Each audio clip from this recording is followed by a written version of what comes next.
Why do 75% of kids dream about crazy cartoon mashups? Because they're awesome.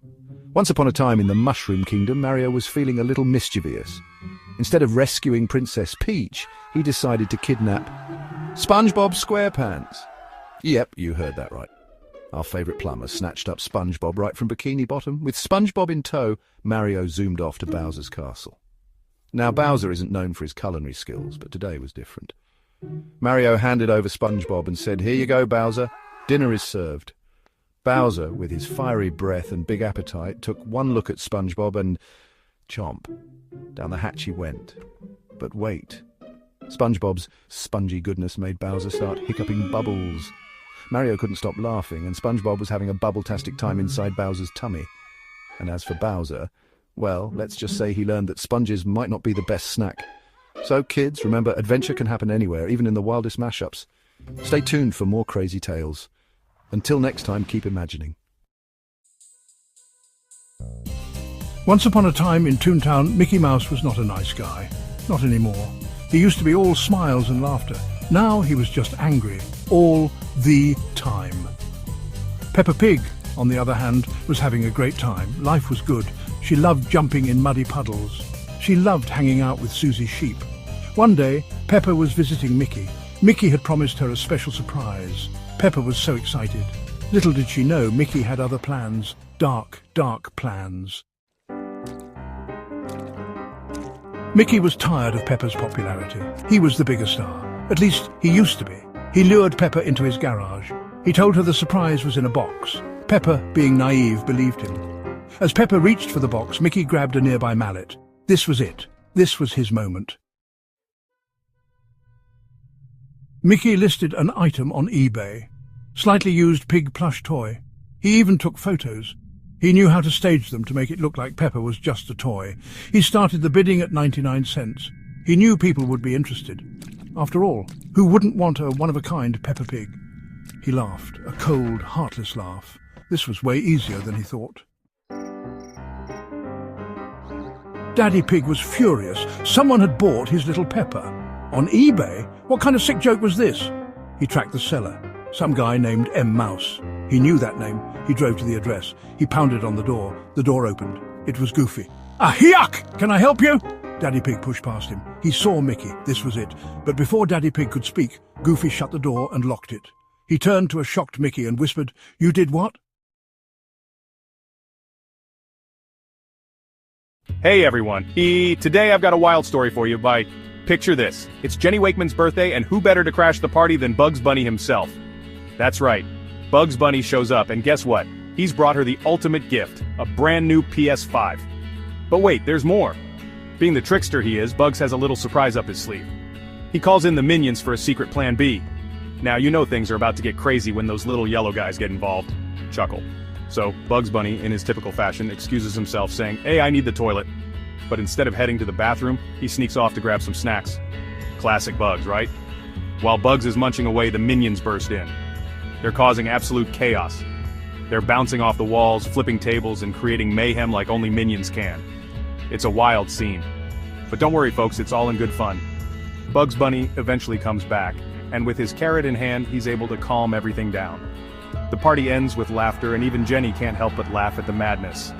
So, what do you think about Bugs Bunny's wild birthday bash for Jenny Wakeman? Drop your thoughts in the comments below. And don't forget to like and subscribe for more animated adventures. See you next time. Hey everyone!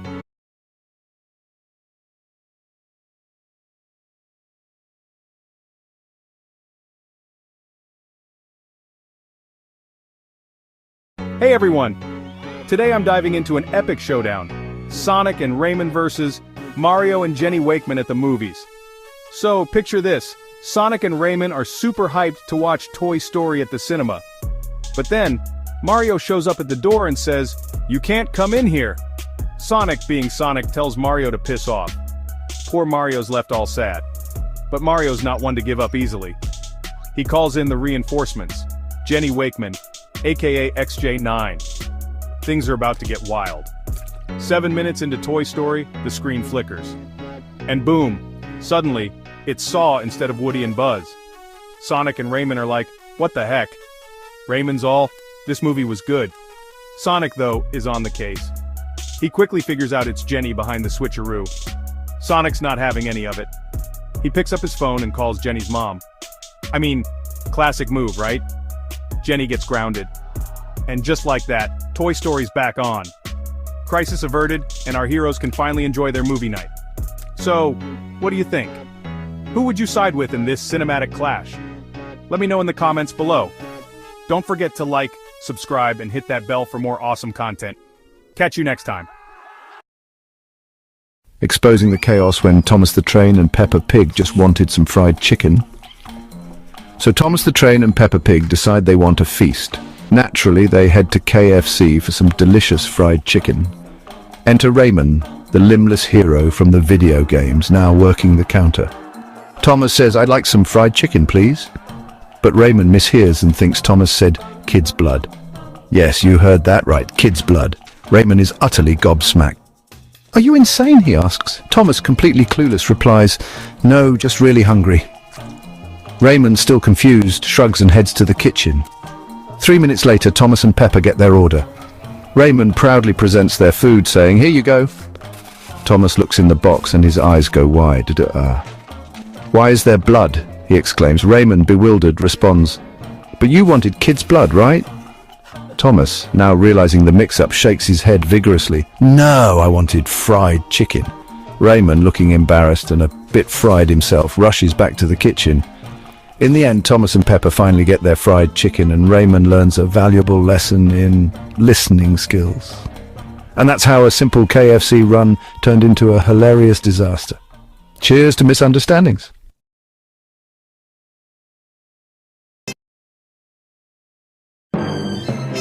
Jenny Wakeman was a robot, but she was also a teenager. She lived in a big city. Every day she went to school. After school, Jenny did homework. Then she played video games. Jenny liked her routine.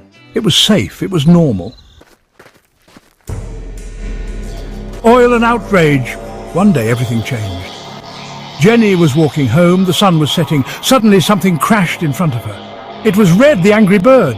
"Give me your oil," Red demanded. Jenny was scared. Robots need oil. Red grabbed Jenny's oil can. He flew off with her. Jenny's fear grows. Red took Jenny to his nest. It was high up. Jenny was trapped.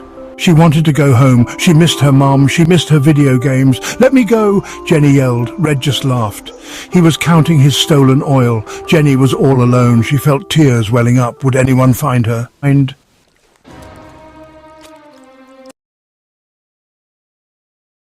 Jenny is free!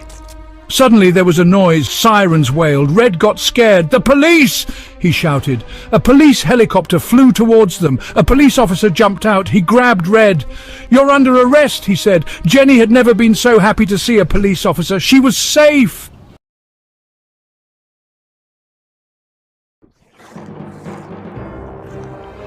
Mickey Mouse wasn't laughing anymore. His smile, usually wide and welcoming, was a tight grimace. Minnie was gone. She'd left him.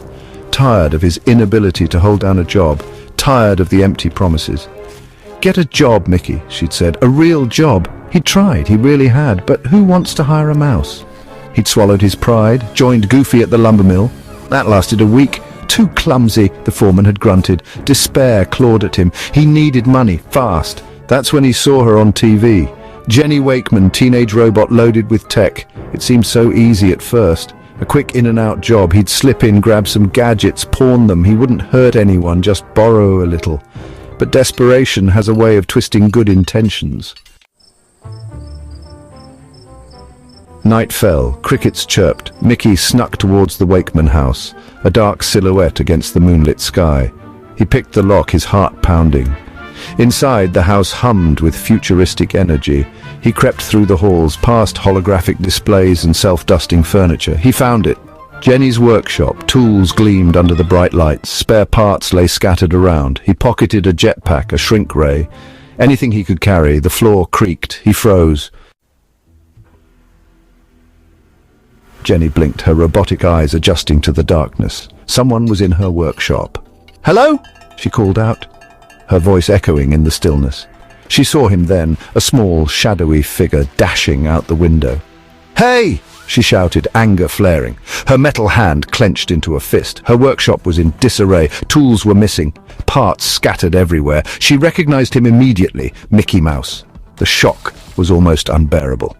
The police arrived, sirens wailing, lights flashing. Jenny gave her statement, her voice cold, metallic. Disbelief hung in the air. Mickey Mouse? A thief? The trial was swift, the evidence overwhelming. Mickey sat in the courtroom, his head bowed, his ears drooping. He barely recognized himself. Was this the mouse who'd brought so much joy to the world? The jury returned their verdict, guilty. The sentence, death by electrocution.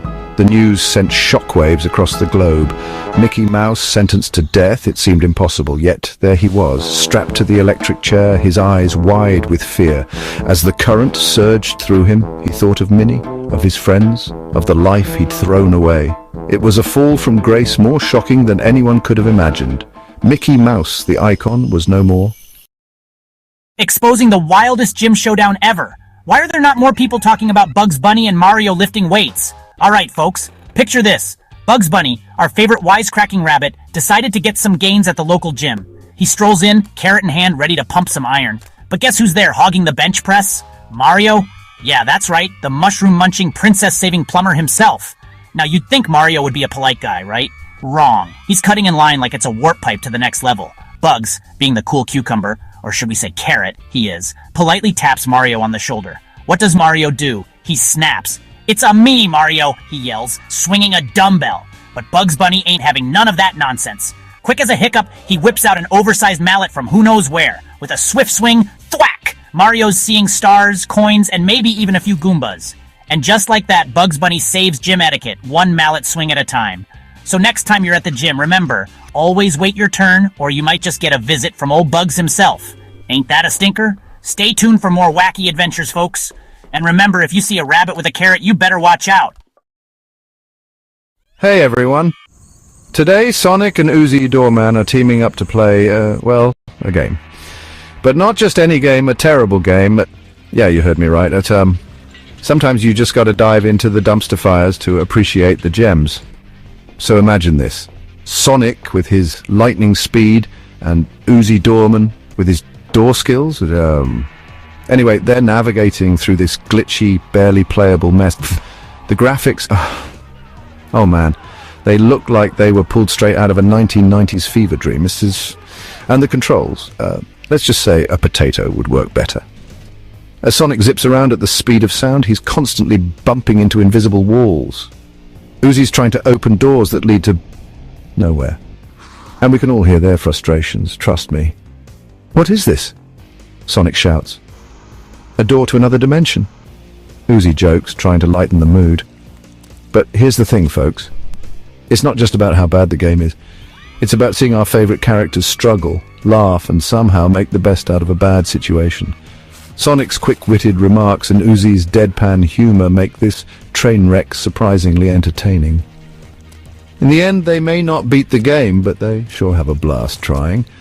And that's what gaming is all about, right?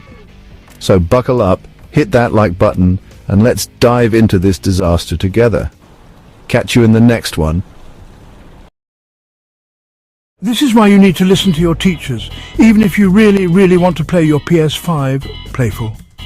So it was just another day at school. Or was it Peppa Pig had a secret plan? Whisper. She snuck her PS5 into her backpack. But wait, here comes the twist. Peppy. "Miss Gazelle," the teacher said, "no PS5 in class, Peppa." But Peppa, oh Peppa, she had that mischievous glint in her eye. She thought, why not tie up Miss Gazelle and play my PS5? Gasped. Silly. Well, Peppa did just that. She tied up poor Miss Gazelle with jump ropes and played her PS5 all through math class. But when she got home, Daddy Pig was not happy. He said, "Peppa, you're grounded for a whole week." Conclusive. So remember, kids, always listen to your teacher and keep the PS5 at home. Or you might just end up like Peppa, grounded and without your favorite games. Laugh. Playful. Stay tuned for more adventures with Peppa Pig. Bye-bye. You need to watch this if you struggle with pranks gone wild. So picture this. DW, our favorite troublemaker, thought it'd be a hoot to prank Jenny Wakeman. Yeah, you know, the super cool, crime-fighting teenage robot from My Life as a Teenage Robot. Anyway, DW had this genius idea to, relieve herself on Jenny. Now, you'd think a robot wouldn't care about a little liquid, right? Wrong, Jenny was not amused. Picture circuits sparking, alarms blaring, and Jenny's face turning a shade of red no one thought was possible for a robot. Our girl DW quickly realized she'd made a huge mistake. But it was too late. Enter the parents, who were less than thrilled. Grounded? Oh, you bet. Grounded for life might be more accurate. So what's the moral of the story? Pranking a robot with bodily fluids is an idea. And if you're DW, you might want to rethink your life choices. Or, you know, just stick to harmless pranks like whoopee cushions. No one gets grounded for those. Thanks for tuning in, pranksters. Got a wild prank story of your own? Drop it in the comments. And remember, keep it clean, literally.